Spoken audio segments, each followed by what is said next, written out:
Welcome back to another edition of Fly Tying for Beginners with Jim Misiura.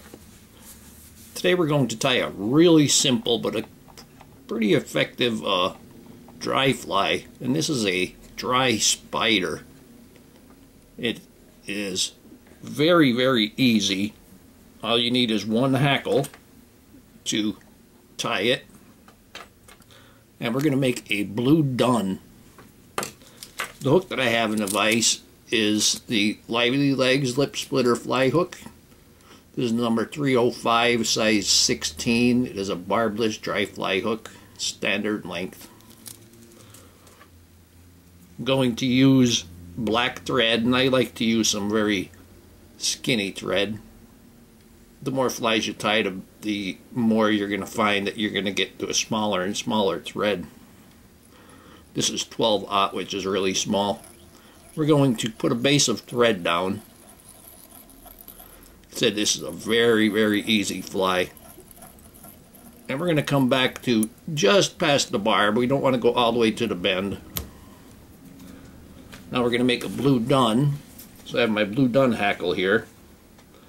And that's a size 16. I said one feather, it's actually going to be two. I'm going to use the blue dun hackle for the tail, because the reason I'm using the second feather is the size 16 hackle, the barbels aren't quite long enough for a tail. I'm going to stand those hackles up and then grab them all at the same time.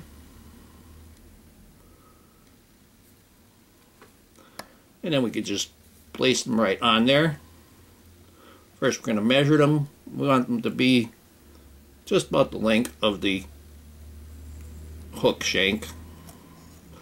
And you can tie these down to size 22, 24, and you can tie them up as big as 12s. So we're going to secure that on the hook.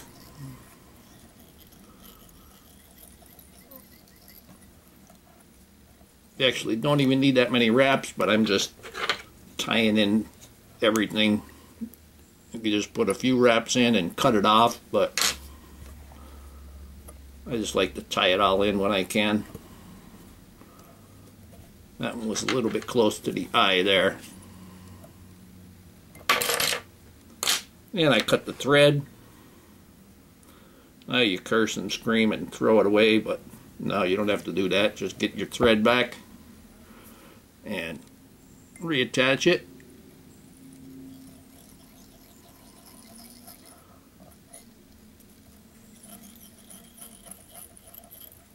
And that's not going to go anywhere.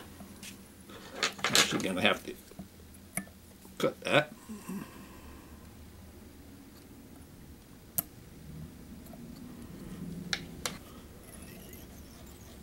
And I'll go ahead and clean this up.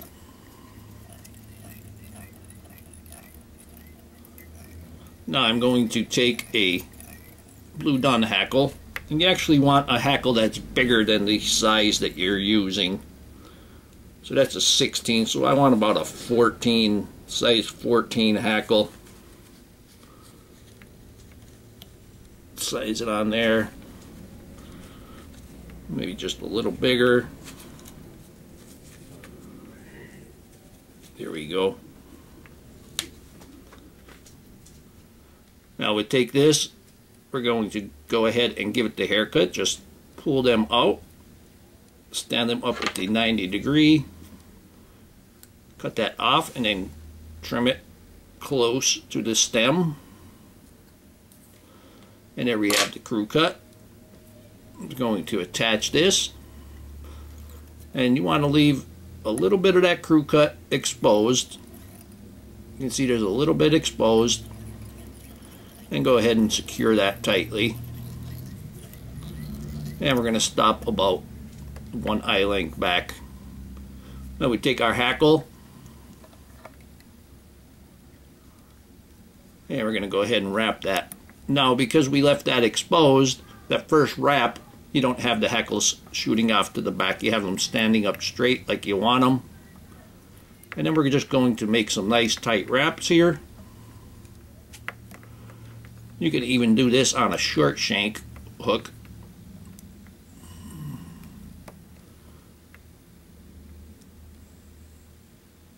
But this is just going to, it just represents something that's stuck in the film or just hatching, a lot like the Griffith's gnat.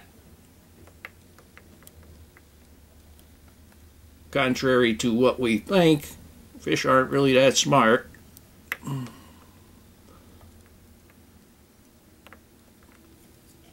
Sometimes it seems like they're very smart, but they're not. Okay, we're just going to secure that. Gonna hold that back and wrap the head. Break that off. Now I got a few of them pointing forward. Just take your 1/2" tool once, twice, roll it as you go up, and secure. Once, twice, roll it as you go up, and I'll give it one more, and then no whip finish.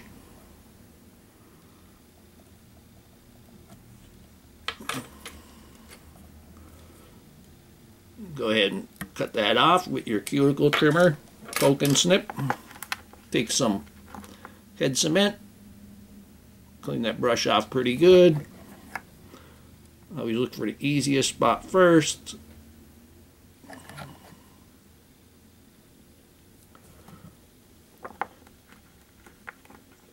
And here we have a blue dun spider. And now I'm going to quickly make a furnace spider using the same black thread, same lively leg hook. We're going to put that base of thread down, hold that thread at the 45°, and you can very quickly get that thread back. Stop it just after the point. Here is our furnace hackle. We have coal with the black and flame with the dark ginger. I'm going to pull those hackles at the 90° and remove them. And I want a little bit of the coal to be showing on this. There we go. Just wrap that in quickly. Bring that thread back.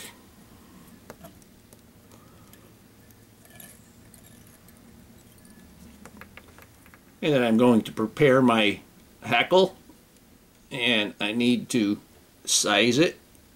That's about good there. So I'm going to pull everything back up to the 90°. Take my scissors, trim that off. Take my scissors again and trim that down to the coal. And I cut my stem off. Try that one again. Once and two. I'm going to go ahead and tie that in, leaving a little bit of the crew cut exposed. Bring our thread up to about 1 eye length from the eye of the hook. This is a saddle hackle, so I don't need to use the pliers.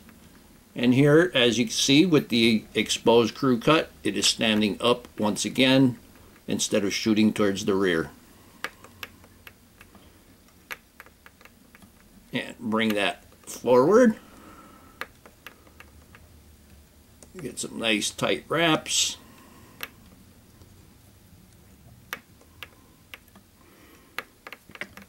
Tie that off. And here's another very effective one.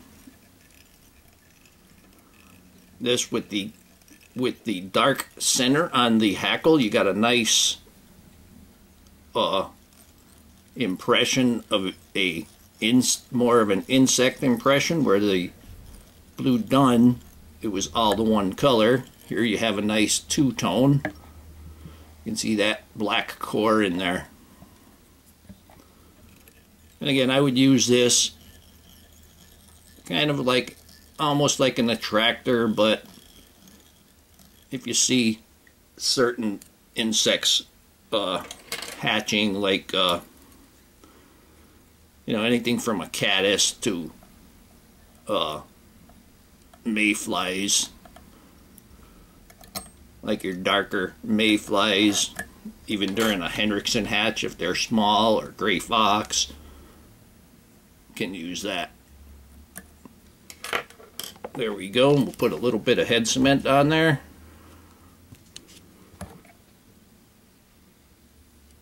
You get them down into the real small sizes, size 20, 22, 24, and you use them as midges. An easy way to make a good midge. Got one hackle out the front there, and burn that baby off. And once again, I hope that you learned something from this video. Hope that you would subscribe to my channel. Please refer me to your friends. Please visit my sponsors. Leave comments, questions, suggestions. If you'd like to purchase any of my flies, go to etsy.com/shop/theflymanjim. And most of all, I thank you very much for watching my videos.